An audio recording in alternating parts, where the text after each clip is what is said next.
जय हिंद दोस्तों, आप सभी का स्वागत है। तो 26 अगस्त 2022 ग्रुप डी का एग्ज़ाम कंप्लीट हो चुका है। फर्स्ट शिफ्ट और सेकेंड शिफ्ट और थर्ड शिफ्ट तीनों शिफ्ट का आपको कंप्लीट वीडियो प्रोवाइड किया जाए। 90+ प्रश्न आपको इसमें बताया जाएगा। तीनों शिफ्ट का कंप्लीट वीडियो है इसमें, तो आप वीडियो को शुरू से अंत तक देखिएगा। अगर आप 26 अगस्त को यानी एग्ज़ाम देने वाले हैं तो आप इस वीडियो को ज़रूर देख कर जाइएगा। सुबह 6 बजे इस वीडियो को आपको प्रोवाइड किया जाएगा, क्योंकि अभी तुम रिकॉर्ड कर रहे हैं रात में, तो आपको सुबह 6 बजे ये वीडियो प्रोवाइड किया जाएगा। तो आप वीडियो को जरूर देख कर जाइएगा, आपको बहुत ज़्यादा फायदा होने वाला है।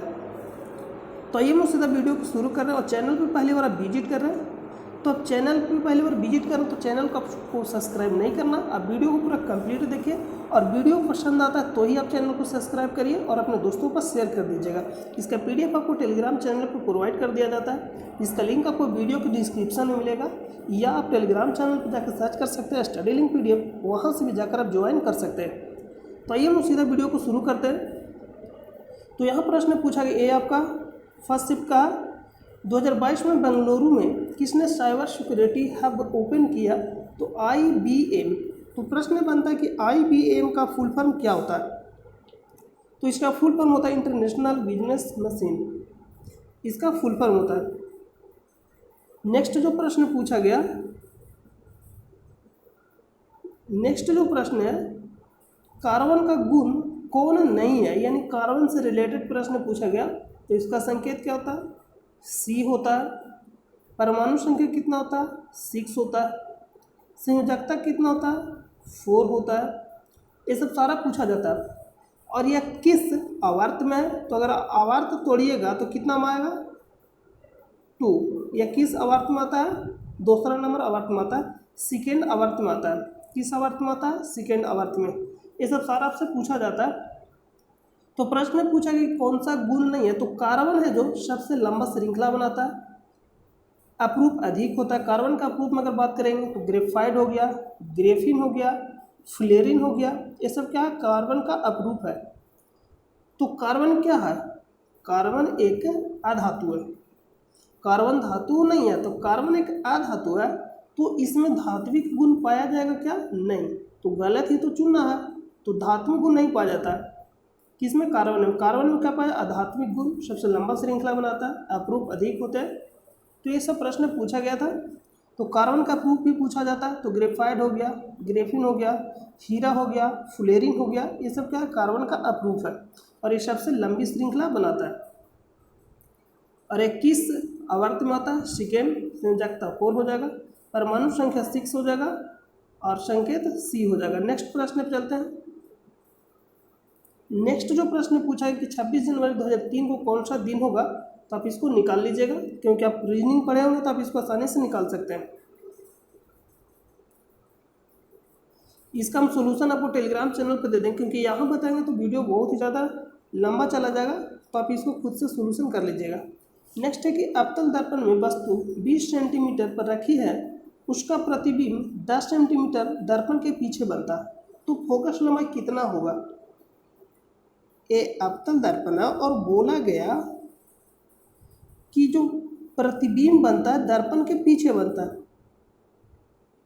ये अवतल दर्पण है और प्रतिबिंब दर्पण के पीछे बनेगा। तो आपको मालूम है, जब भी दर्पण के पीछे बनता तो हम लोग जो लेंगे, यानी उसका जो वैल्यू लेंगे, किस में लेंगे? प्लस में लेंगे। किस में लेंगे? प्लस में लेंगे। तो बस यही आपको समझना था कि अगर पीछे बनेगा तो प्लस में लेंगे। ये नहीं कि अवतल दर्पण है तो यहाँ भी -10 ले लीजिएगा, तो गलत हो जाएगा।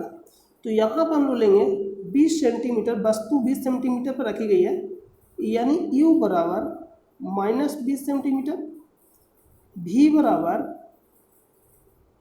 10 सेंटीमीटर। माइनस नहीं लीजिएगा, नहीं तो गलत हो जाएगा, क्योंकि दर्पण के पीछे बन रहा है तो माइनस नहीं लेंगे। F बराबर आपको निकालना है, तो F बराबर सूत्र होता है 1/F बराबर 1/V प्लस 1/U। तो यहाँ से आप इसको आसानी से सोल्व कर सकते हैं। 1/V बराबर कितना दिया गया? 10। U बराबर -20 हो जाएगा। यहाँ LCM लीजिएगा, 20 आएगा। यहाँ पे 2, यहाँ 1, इसको हल करिएगा तो कितना जाएगा? तो जब इसको हल करिएगा तो 1/20, और हमको निकालना है F। तो जब F निकालिएगा तो 20 सेंटीमीटर आ जाएगा। तो इसका आंसर क्या हो जाता है? 20 सेंटीमीटर।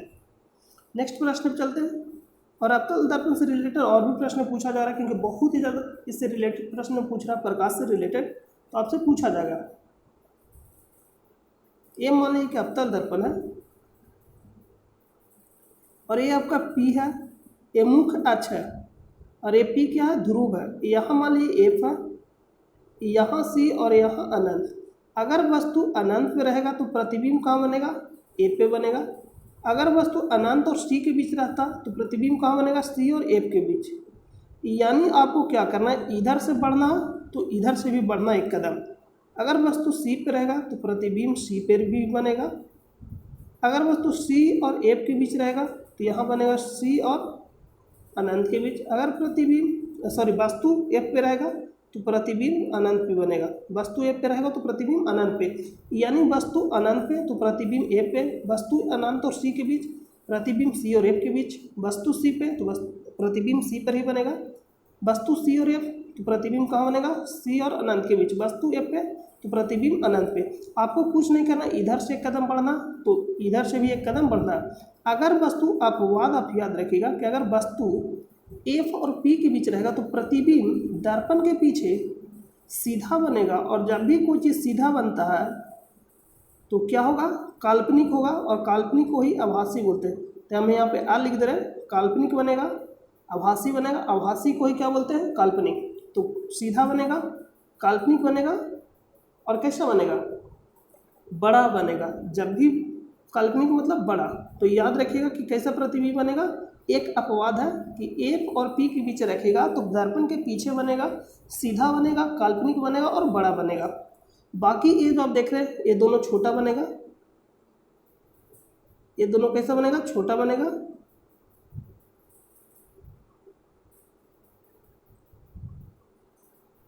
देखिए ये दोनों छोटा बनेगा,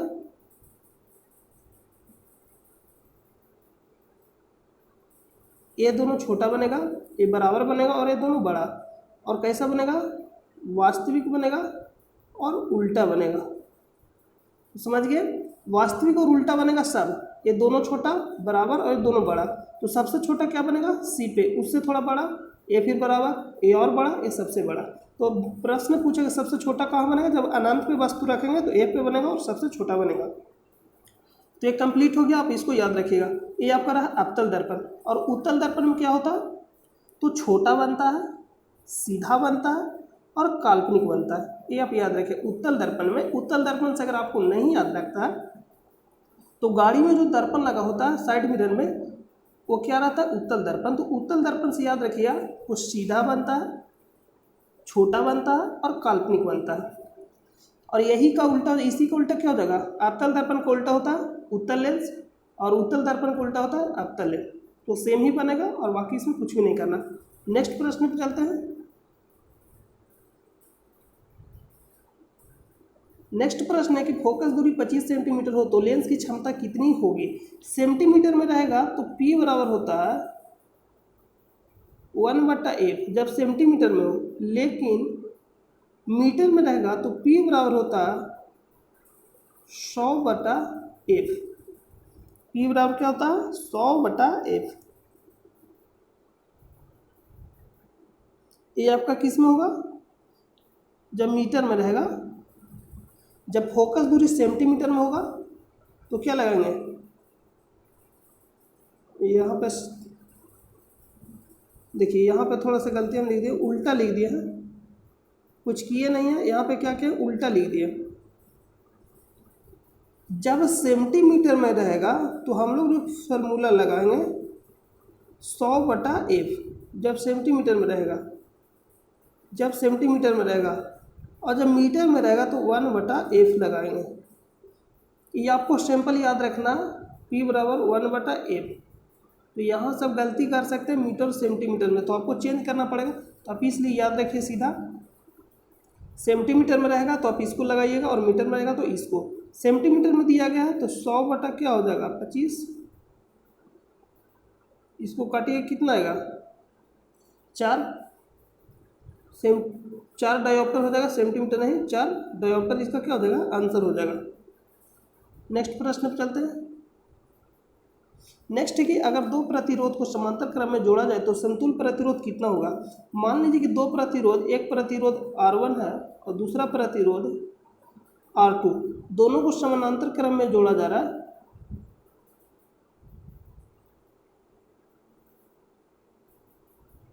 क्या किया जा रहा है, समानांतर क्रम में, ये R1 है और ये R2।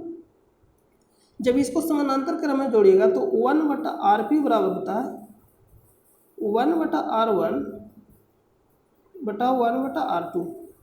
इसको एलसीएम लीजिएगा तो क्या आ जाएगा, R1 इंटू R2, यहाँ पे हो जाएगा R2 प्लस R1। लेकिन ये जो वैल्यू आया 1/RP बराबर आया, लेकिन हमको निकालना क्या है, RP, यानी समतुल्य प्रतिरोध। तो इसको उल्टा कर दीजिएगा, R1 इंटू R2 बटा R1 प्लस R2। ये प्लस में इसको किधर भी लिख सकते हैं, जिधर मन करता है उधर लिख दीजिए, R1 इधर लिखिए या R2 लिखिए, उससे कोई फर्क नहीं पड़ता। तो इसका जो आंसर आएगा ये आ जाएगा R1 बटा R2, R1 इंटू R2 बटा R1 प्लस R2। तो इसको आप हल कर लीजिएगा, इस पर बैठा कर इसको निकालना था, तो आंसर क्या होता है, ए वाला। नेक्स्ट प्रश्न चलते हैं। नेक्स्ट है कि तीन प्रतिरोध, ये हम अपना मन से वैल्यू दिए हैं। इसी तरह से प्रश्न पूछा गया था कि तीन प्रतिरोध को श्रेणी क्रम में जोड़ा जाए और वोल्टेज दिया गया था तो धारा कितना होगा। तो हम अपना मन से वैल्यू दे दिए। वैल्यू क्या दिया गया था वो आप एग्जाम में आसानी से बना लीजिएगा, क्योंकि आपको कॉन्सेप्ट जानना है। तो हम आपको कॉन्सेप्ट बता देते हैं कि V बराबर होता है IR। इस पर बहुत ही ज़्यादा प्रश्न पूछ रहा और पूछा जाएगा। तो आपको सबसे पहले समतुल्य प्रतिरोध निकाल लेना है। तो श्रेणी क्रम में कुछ भी नहीं करना होता है, R1 plus R2 plus R3 dot dot dot, ये क्या निकल जाएगा, समतुल्य प्रतिरोध। तो R1 मान लीजिए 5 है, R2 3 है और R2 कितना है 3 और R3 कितना है 2। इसको जोड़िएगा टोटल तो कितना आ जाएगा, 5 और 3 8 और 2 10। टोटल प्रतिरोध कितना आ जाएगा 10। वोल्टेज 5 दिया गया है। हम अभी आपको बता रहे हैं कि ये अपना मन से वैल्यू लिए है। प्रश्न ऐसा ही पूछा गया था, लेकिन वैल्यू कैंडिडेट के द्वारा नहीं बताया गया था। तो यहाँ I निकालना है और R कितना हो जाएगा 10। तो इसको जब भागा दीजिएगा 5/10 तो I कितना हो जाएगा 0.5 एम्पियर धारा हो जाएगा। तो इस तरह से आप निकाल लीजिएगा। तो बहुत ही ज़्यादा ओम नियम पे पूछा जा रहा था। फार्मूला याद रखिएगा, V बराबर IR। एक फार्मूला और याद रखिएगा, P बराबर IR। एक फार्मूला और याद रखिएगा, H बराबर I² RT। ये क्या है, हीट का फार्मूला है, उष्मा का। ये तीनों चारों फार्मूला आप याद रखिए। और एक याद रखिएगा, म्यू बराबर C/V। अपर्तनांक निकालने के लिए भी पूछा जा रहा है। C क्या है, निर्वात में प्रकाश की चाल बटा माध्यम में प्रकाश की चाल। V क्या है, माध्यम में प्रकाश की चाल। तो आपको निकालने के लिए पूछेगा। तो आप इतना याद रखिए। एक और याद रखिएगा, म्यू बराबर साइन I बटा साइन R। ये ओम का नियम है, ये स्नेल का नियम है। तो इससे भी प्रश्न पूछा जा रहा है। नेक्स्ट प्रश्न पे चलते हैं। नेक्स्ट है कि मैग्नीशियम प्लस कॉपर सल्फेट जब अभिक्रिया करता है तो मैग्नीशियम सल्फेट और कॉपर बनाता है। तो कौन सा कथन सही है, तो ऑप्शन दिया गया था कि कौन सा कथन सही है। ये जो आप देख रहे हैं सिंगल विस्थापन अभिक्रिया, कैसा है, सिंगल विस्थापन अभिक्रिया दो प्रकार का होता है, एक सिंगल होता है एक डबल होता है। तो सिंगल विस्थापित हो रहा है तो सिंगल होगा, डबल होगा तो डबल। तो यहाँ क्या हो रहा है, प्रश्न पूछा गया था कि मैग्नीशियम विस्थापित हो गया, मतलब यहाँ जो आप देख रहे हैं कॉपर मैग्नीशियम के साथ क्या जुड़ गया, सल्फेट आन के, और कॉपर क्या हो गया, अलग हो गया। तो यहाँ पे प्रश्न पूछा गया था, ऑप्शन दिया गया था कि कौन सा कथन सही, इसी से रिलेटेड कुछ इसी टाइप के प्रश्न दिया गया हो ऑप्शन कि मैग्नीशियम कॉपर से विस्थापित हो गया, कॉपर मैग्नीशियम विस्थापित हो गया, इसी तरह से करके ऑप्शन दिया गया था। तो ऑप्शन आप आसानी से बना सकते हैं। मैग्नीशियम किस के साथ जुटा जाके, सल्फेट के साथ, और कॉपर क्या हो गया, अलग हो गया, विस्थापित हो गया। मैग्नीशियम किसके जगह विस्थापित हुआ, कॉपर की जगह। विस्थापित मतलब हट गया, तो कॉपर हट गया और मैग्नीशियम जाके जुट गया। नेक्स्ट प्रश्न पर चलते हैं। नेक्स्ट है कि भारत में सबसे पहले साहित्य का नोबेल पुरस्कार किसे मिला? रविंद्रनाथ टैगोर को। किस लिए मिला था? गीतांजलि के लिए मिला था। कब मिला था? 1913 में मिला था। भारत ही नहीं, ये एशिया के पहले व्यक्ति थे नोबेल पुरस्कार प्राप्त करने वाले, रविंद्रनाथ टैगोर। किस लिए दिया गया था? गीतांजलि के लिए, और 1913 में। गीतांजलि का अंग्रेजी में अनुवाद किसने किया था? डब्ल्यू बिस्ट सर, इसी टाइप का कुछ नाम है, अंग्रेजी में अनुवाद किया था। नेक्स्ट प्रश्न पे चलते हैं। नेक्स्ट है कि महंगाई को कम करने के लिए आरबीआई क्या उपयोग करती है? क्या उपयोग नहीं, उपाय करती है। तो ऑप्शन दिया गया होगा repo rate, reverse repo rate. तो आरबीआई बहुत कुछ करती है। तो जब आरबीआई बैंकों को ऋण जो देता है जिस रेट पे, उसको क्या करेगा? बढ़ा देगा। तो जब बढ़ा देगा तो बैंक, जब ऋण होता क्या है कि अगर मान लीजिए कि ब्याज दर बहुत ही कम है तो कोई भी सोचता है कि इतना हम पैसा ले लेते हैं और अभी कुछ काम कर लेते हैं क्योंकि ब्याज दर बहुत कम है, तो उसी को क्या करता है बैंक, ब्याज दर को बढ़ा देता है आरबीआई। तो ब्याज दर बढ़ जाएगा तो लोन बहुत कम लेगा लोग, तो लोन कम लेगा तो महंगाई क्या हो जाएगा? घट जाएगा। तो महंगाई को कम करना है, तो महंगाई बढ़ता है कैसे? जब पैसा मार्केट में ज़्यादा आ जाता है या तरलता ज़्यादा हो जाता है तो महंगाई उससे बढ़ सकता है। तो उसको कम आरबीआई कैसे करता है? तो ये ऑप्शन के अकॉर्डिंग बना। रिवर्स रेपो रेट क्या होता है और रेपो रेट क्या होता है हम आपको बता देते हैं। एक होता है bank rate, reverse repo rate, ये सब होता क्या है? रेपो रेट कहने का मतलब है जब आरबीआई अन्य बैंकों को ऋण देगा, जब आरबीआई अन्य बैंकों को ऋण देगा तो उसको बोलते हैं रेपो रेट। और रिवर्स रेपो रेट किसको बोलते हैं? जब आरबीआई अन्य बैंकों से क्या लेगा? उधार लेगा, तो उस जो जिस दर पे मिलेगा या जिस दर पे लेगा उसको बोलते हैं रिवर्स रेट, मतलब उल्टा। ये होता है रिवर्स रेट और रेपो रेट। नेक्स्ट प्रश्न पे चलते हैं। भारत में तीसरे स्थान पर सबसे ज़्यादा बोली जाने वाली भाषा कौन सी है? तो मराठी। आंसर क्या हो जाएगा? मराठी। अगर ये ऑप्शन दिया गया हो तो इसका आंसर तो हम आपको बताया नहीं। रेपो रेट क्या करेगा? बढ़ा देगा।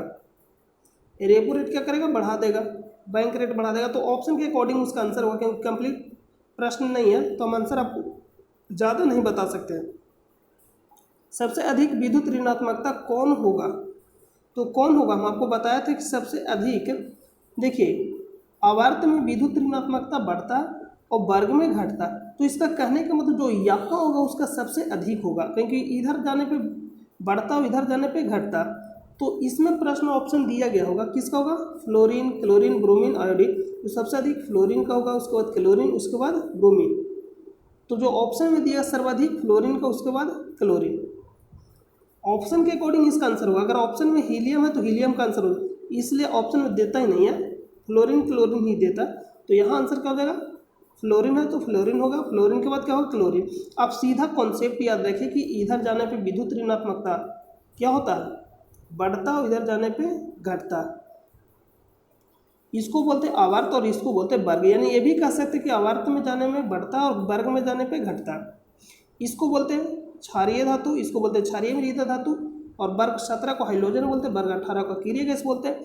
तो वर्ग पहला और वर्ग दूसरा, और वर्ग 17 वर्ग 18 दोनों पे याद रखिएगा, चारों से प्रश्न पूछा जाता है। नेक्स्ट प्रश्न पे चलते हैं। नेक्स्ट है कि पौधे गैसों का आदान प्रदान किससे करते हैं? तो रंध्रों द्वारा, स्टोमाटा के द्वारा। गुणसूत्र से संबंधित प्रश्न पूछा गया था तो हम आपको कल भी बताए थे। इससे रिलेटेड जो भी प्रश्न पूछा जाएगा हम आपको कल बताए थे कि 22 जोड़ा समान जिसको ऑटोसोम बोलते हैं, और 21वां जोड़ा को यानी 23वां जोड़ा को क्या बोलते हैं? ऑलोसोम।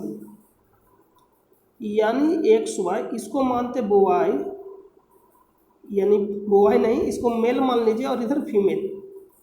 तो इधर भी 22 जोड़ा और 23वां जोड़ा होगा, इधर एक सेक्स, क्योंकि इधर फीमेल और इधर मेल है। तो इस पे निर्भर करता है, ऑलोसोम पे, ऑटोसोम पे निर्भर नहीं करता, ऑलोसोम पे निर्भर करता है। एक 22वां जोड़ा जो होता है जिसको हम बोलते हैं ऑटोसोम, और 23वां जोड़ा को ऑलोसोम। तो निर्भर किस पे करता है? ऑलोसोम पे। अगर मान लीजिए यहाँ से एक्स और यहाँ से एक्स, तो जो बच्चा होगा क्या होगा? फीमेल। और यहाँ से वाई और यहाँ से एक्स, तो क्या बनेगा? मेल। तो इस तरह किस पे निर्भर करेगा? ऑलोसोम पे। और किसके गुण सूत्र पे निर्भर करेगा, तो पिताजी के गुण सूत्र पे निर्भर करेगा। अब मनुष्य में यानी मानव में कितना जोड़ा पाया जाता है, 23 जोड़ा गुण सूत्र पाया जाता है। कितना जोड़ा, 23 जोड़ा। अब ऐसे पूछेगा तो 46 गुण सूत्र पाया जाता है, और ऐसे 23 जोड़ा, जोड़ा में 23 और ऐसे 46। डीएनए में क्या पाया जाता है, तो जीन पाया जाता है। देखिए केंद्रक में पाया जाता है क्रोमोसोम, क्रोमोसोम में पाया जाता है डीएनए, और डीएनए में पाया जाता है जीन। नेक्स्ट प्रश्न पे चलते हैं। और डीएनए का डबल हेलिक्स मॉडल किसने दिया, वाटसन और क्रिक ने। जीन का खोज किसने किया था, जोहान्सबर्ग ने किया था। तो सब आप याद रखिएगा। नेक्स्ट प्रश्न पे चलते हैं। व्हील चेयर क्रिकेट लीग किस शहर में हुआ था, तो ये भी कंप्लीट प्रश्न नहीं है, क्योंकि व्हील चेयर हरियाणा में हुआ था। तो आप इसको कंप्लीट यहाँ पे प्रश्न नहीं है, तो कंप्लीट प्रश्न नहीं है तो आंसर बताना ठीक नहीं है, क्योंकि कंप्लीट जब तक प्रश्न नहीं रहेगा तो आंसर हम नहीं बता सकते हैं। HIV वायरस से संबंधित प्रश्न पूछा गया था। तो HIV से क्या होता है, एड्स दिवस कब मनाया जाता है, 1 दिसंबर मनाया जाता है। और ये किससे होता है, HIV वायरस से। और ये एड्स के टेस्ट को क्या बोलते हैं, एलिसा टेस्ट। ये भी आप याद रखिएगा। गांधी जी का 150वां जयंती किस वर्ष मनाया गया, तो 2021 में 2 अक्टूबर को मनाया जाता है गांधी जयंती। सबसे पहला विधानसभा पेपरलेस वाला राज्य नागालैंड। नेक्स्ट है कि ब्रह्मपुत्र नदी पर कौन सी सबसे बड़ी नदी द्वीप है, माजुली द्वीप है। और कहाँ है, असम में। राज्यसभा में सीटों के बंटवारा के बारे में किस अनुसूची में बताया गया, अनुसूची 4। देखिए राज्यसभा अगर आप लिखिएगा तो 4 अक्षर से लिखाएगा, तो आप इस तरह से याद रखिएगा 4। पहला में जो बताया गया है यानी अनुसूची फर्स्ट में, अनुसूची फर्स्ट में क्या बताया गया, राज्यों का संघ। भारत क्या है, राज्यों का संघ यानी यूनियन के बारे में बताया गया अनुसूची फर्स्ट में। नेक्स्ट प्रश्न पे चलते हैं।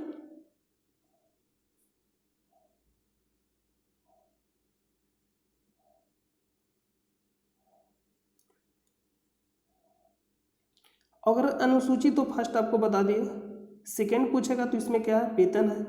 थर्ड में क्या है, शपथ है। फोर्थ में तो हम आपको बता ही दिए, राज्यसभा। तो ये सब आप सारा याद रहे। 5 में क्या है, राज्यसभा ही है, लेकिन स्पेशल क्या है, आसाम पूर्वोत्तर राज्यों के बारे में बताया गया। और भाग 9 याद रखिएगा। और अनुसूची यहाँ से भी पूछा गया था, अनुसूची 11 में क्या, पंचायती राज। अनुसूची 12 में क्या, नगर पालिका। तो यहाँ से भी आप याद रखिएगा। अनुच्छेद 21 से रिलेटेड प्रश्न पूछा गया था। तो अनुच्छेद 21 को कब जोड़ा गया था, 86वां संविधान संशोधन 2002 में इसको जोड़ा गया था। और इसमें क्या कहा गया कि 6 से 14 वर्ष के बच्चों को निःशुल्क शिक्षा दिया जाएगा। तो यही यहाँ कहा गया।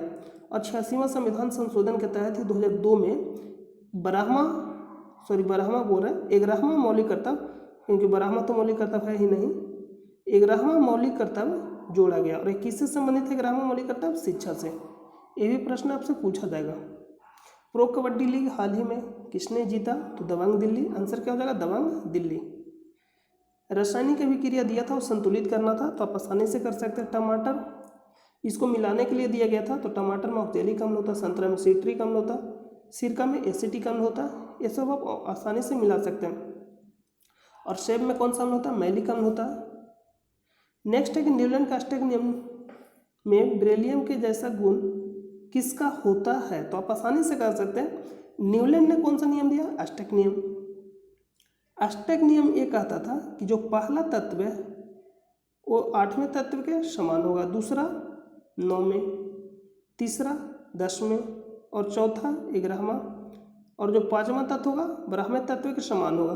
तो यहाँ मैग्नीशियम बेरिलियम के गुण किसके समान है, तो बेरिलियम का कितना होता है, परमाणु संख्या 5।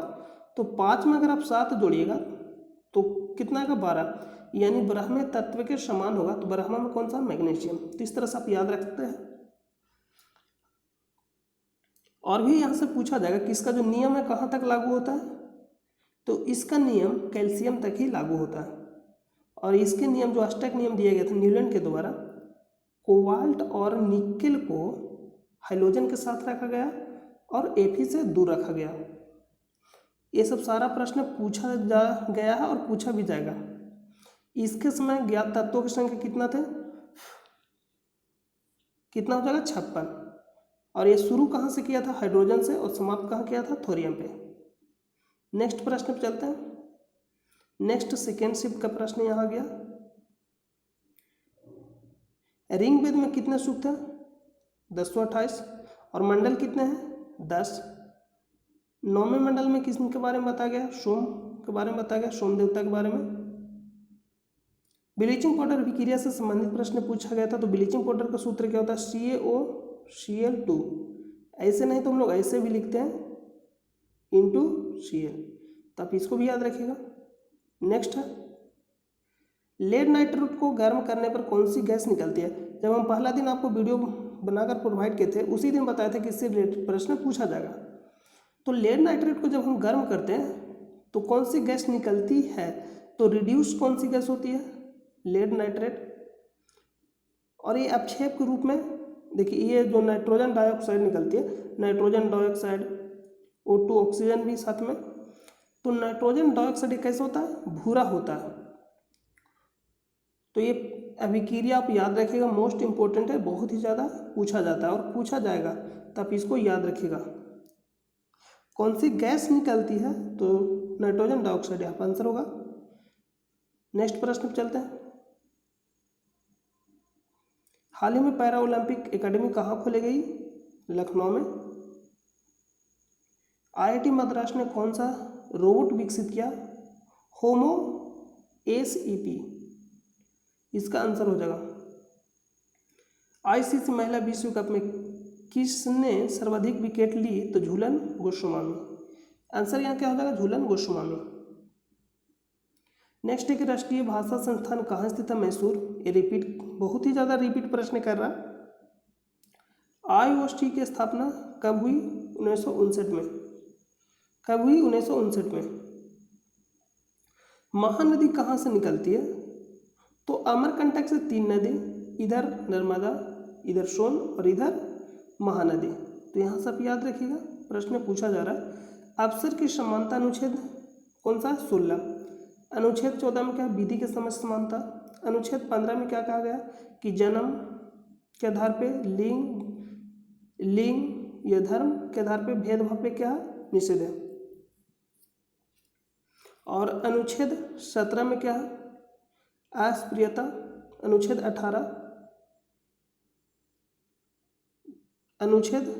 18 क्या गया, उपाधियों का अंत। अनुच्छेद 18 में उपाधियों का अंत। और अनुच्छेद 21 से याद रखिएगा, 21 तो आप जरूर ही याद रखिएगा, और 21 के A जो अभी हम आपको ऊपर बताए थे, तो ये तो आपको बता दें। अनुच्छेद 21 याद रखिएगा, निजता का अधिकार और प्राण एवं दैहिक स्वतंत्रता। नेक्स्ट प्रश्न पर चलते हैं। पंचमटी राष्ट्रीय उद्यान कहाँ स्थित है, तो राष्ट्रीय उद्यान से प्रश्न पूछा गया है। देखिए यहाँ पे, हाँ यहाँ पे है। तो यहाँ सब कुछ इंपॉर्टेंट है जो आप याद रखिएगा। शिमलीपाल कहाँ स्थित है, उड़ीसा में। भीतरकनिका उड़ीसा में स्थित है।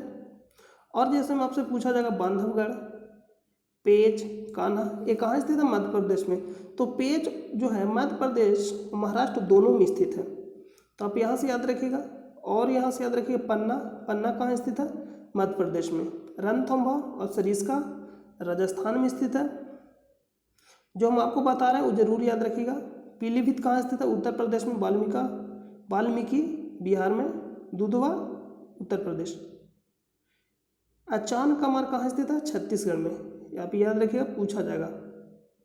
और शिमलीपाल और भीतरकनिका जरूर याद रखिए कहाँ स्थित है, उड़ीसा में। सुंदरवन पश्चिम बंगाल।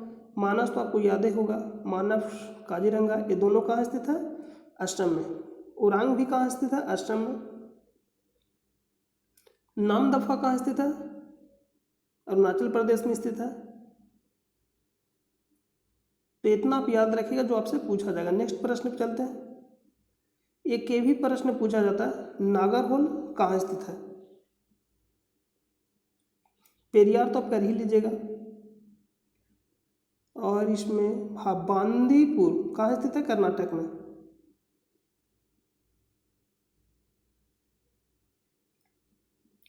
और इसमें इम्पोर्टेंट नहीं है। नेक्स्ट प्रश्न पे चलते हैं। अन्नामलाई एक याद रखिएगा, जो कहाँ स्थित है? तमिलनाडु में। उपभोक्ता संरक्षण अधिनियम से प्रश्न पूछा गया, तो संरक्षण से रिलेटेड जो भी अधिनियम है उससे रिलेटेड 2 या 3 मिनट का वीडियो है, तो हम आपको लास्ट में जोड़ देंगे, उसको आप देख लीजिएगा, सारा कंप्लीट आपका हो जाएगा। तो यहाँ जो पूछा गया है इसका जो आंसर होगा 1986 होगा। ठीक है, हम आपको यहाँ बता दे रहे हैं। देखिए इसमें 2019 में संशोधन किया गया है। अभी उपभोक्ता संरक्षण अधिनियम 1986, इसमें कब संशोधन किया गया है? 2019 में। देखिए 2019 का क्या है? 2019 में संशोधन किया गया है, तो आप इसका जो आंसर होगा क्या होगा? 1986। अधिनियम से रिलेटेड लास्ट में 2 या 3 मिनट का वीडियो उसको ऐड कर देंगे, उसको देख लीजिएगा, सारा अधिनियम कंप्लीट हो जाएगा। चुंबक के अंदर चुंबकीय बल की दिशा क्या होती है? तो चुंबक के अंदर चुंबकीय बल की दिशा क्या होती है? नॉर्थ और साउथ। तो चुंबक इस तरह से, तो चुंबक के अंदर पूछा जाएगा तो साउथ से नॉर्थ, और चुंबक के बाहर तो नॉर्थ से साउथ, मतलब इस तरह से। तो ये आप याद रखिएगा। तो चुंबक के अंदर पूछा गया तो क्या हो जाएगा? साउथ से नॉर्थ।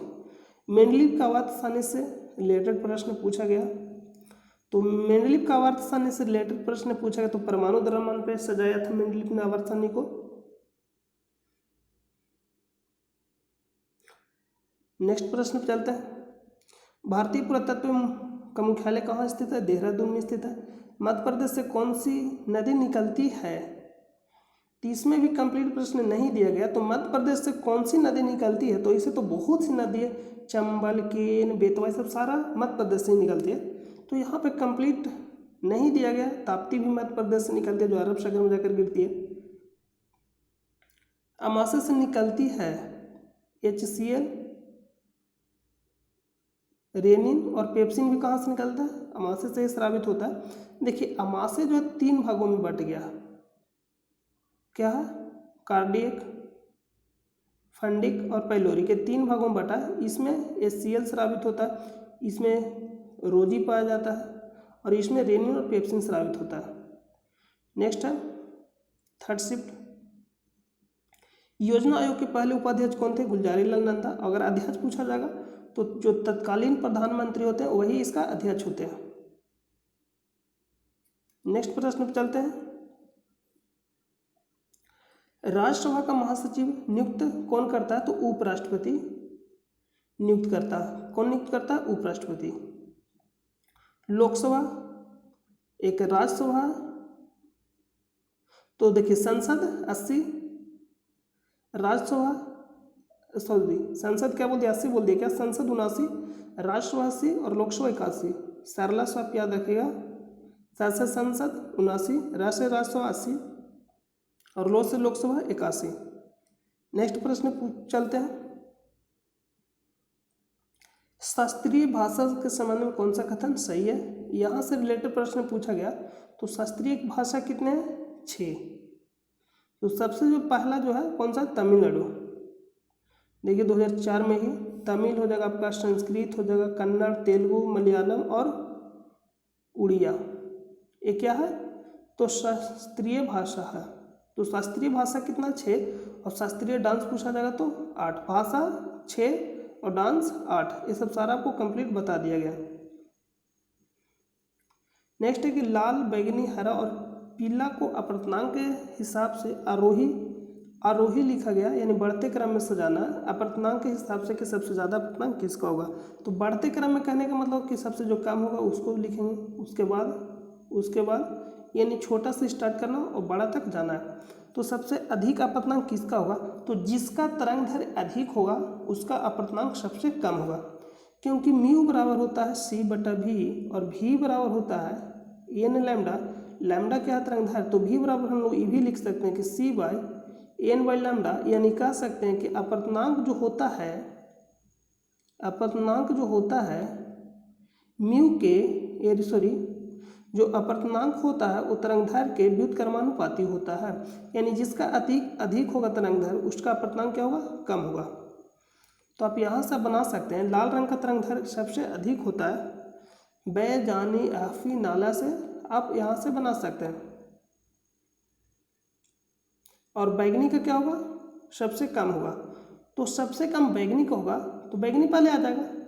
और ऑप्शन के अकॉर्डिंग चलिएगा, जब भी इस टाइप के प्रश्न पूछा जाएगा तो देखिए सबसे शुरू में बैगनी और सबसे लास्ट में क्या आ जाएगा, सॉरी सबसे लास्ट में कह रहे हैं, सबसे लास्ट शुरू में आएगा लाल, क्योंकि लाल का तरंग दैर्घ्य अधिक है तो इसका अपवर्तनांक क्या होगा, सबसे कम होगा।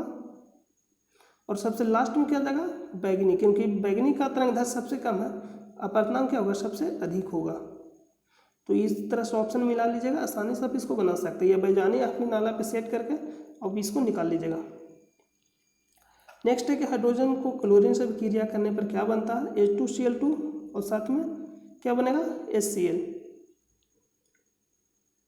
नेक्स्ट है परवल अम्ल परवल क्षार से अभिक्रिया करता है तो क्या मिलता है, तो लवण और जल मिलता है। इसी को बोलते उदासीनीकरण अभिक्रिया। हम आपको बताए थे कि परवल अम्ल कहने का मतलब HCl और परवल क्षार NaOH जब अभिक्रिया करता है तो NaCl और साथ में जल बनता है। तो नमक पूछा जाएगा कि कैसे बनता है, तो परवल अम्ल जब परवल क्षार से अभिक्रिया करता है।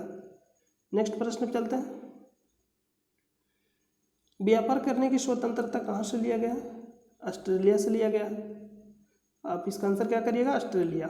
नेक्स्ट है कारखानों में बालकों के लिए अनुच्छेद 24 के तहत कितने वर्षों तक निषेध है, तो 14 वर्ष से, मतलब 14 वर्ष से कम अनुच्छेद 24 में बताया गया। नेक्स्ट प्रश्न पर चलते हैं। V बराबर IS से संबंधित प्रश्न पूछा जा रहा है तो ये आप जरूर याद रखिएगा। हम आपको जो फार्मूला लिखाया था शुरू में आप उसको पूरा याद रखिएगा। P बराबर VI, H यानी टेम्परेचर बराबर हीट बराबर क्या होता है, H बराबर I² RT। ऐसा फार्मूला आपको याद रखना चाहिए। NaCl का मास पूछा गया तो NaCl कितना हो जाएगा, NaCl का मास पूछा गया है तो सोडियम का 23 और Cl क्लोरीन यानी इसका कितना होता है 35 पॉइंट समथिंग होता है, 5 शायद होता है, तो यहाँ पे इसको ऐड कर लीजिएगा। कितना है आंसर,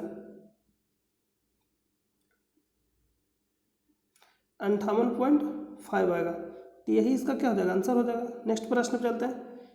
इंडिपेंडेंस डे का विषय क्या है, नेशनल फर्स्ट ऑलवेज फर्स्ट। और इंडिपेंडेंस डे कब मनाया जाता है तो आपको मालूम ही होगा, 26 जनवरी।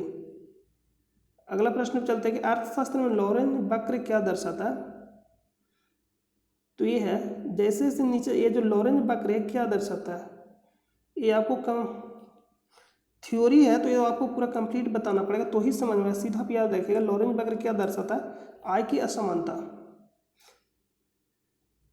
सोडियम बाइकार्बोनेट का निर्माण कैसे किया जाता है, तो सोडियम बाइकार्बोनेट बिलियन में, सॉरी सोडियम कार्बोनेट बिलियन में, सोडियम कार्बोनेट का सूत्र क्या होता है Na2CO3। इसको जब CO2 गैस प्रवाहित करने पर सोडियम बाइकार्बोनेट बनता है। और सोडियम बाइकार्बोनेट का सूत्र क्या होता है NaCO3 और 10H2। इस क्या होता है खाने वाला सोडा।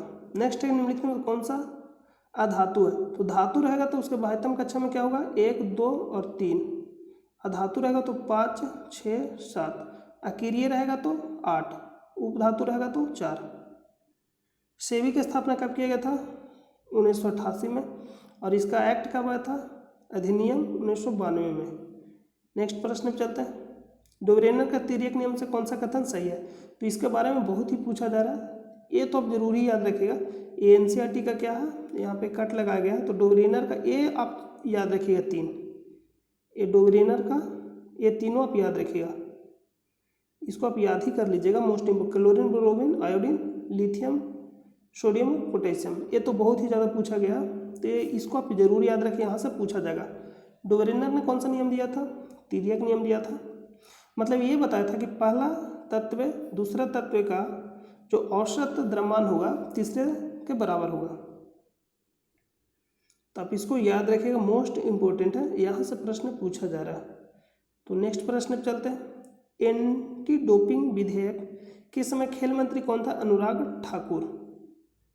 कौन था, अनुराग ठाकुर। एंटी डोपिंग होता क्या है, जिसको हम बोलते हैं NADA, national anti doping act. Agency अभी होता है नाडा, और ये 20 में रहेगा तो बाडा। ये क्या होता है कि खिलाड़ियों के प्रति मतलब क्या करता है कि अगर खिलाड़ी को क्या होता है धूम्रपान करना, जो भी नशा पदार्थ होता है, नशीले पदार्थ होता है, उस पर प्रतिबंध होता है, तो उसी को क्या बोलते हैं, जो कानून उसी को बोलते हैं NADA. Anti doping bill in parliament, ये सारा यहाँ पे लिखा गया है। खेल मंत्री Anurag Thakur, national anti doping agency, और यही 20 में रहेगा तो बाडा बोलते हैं।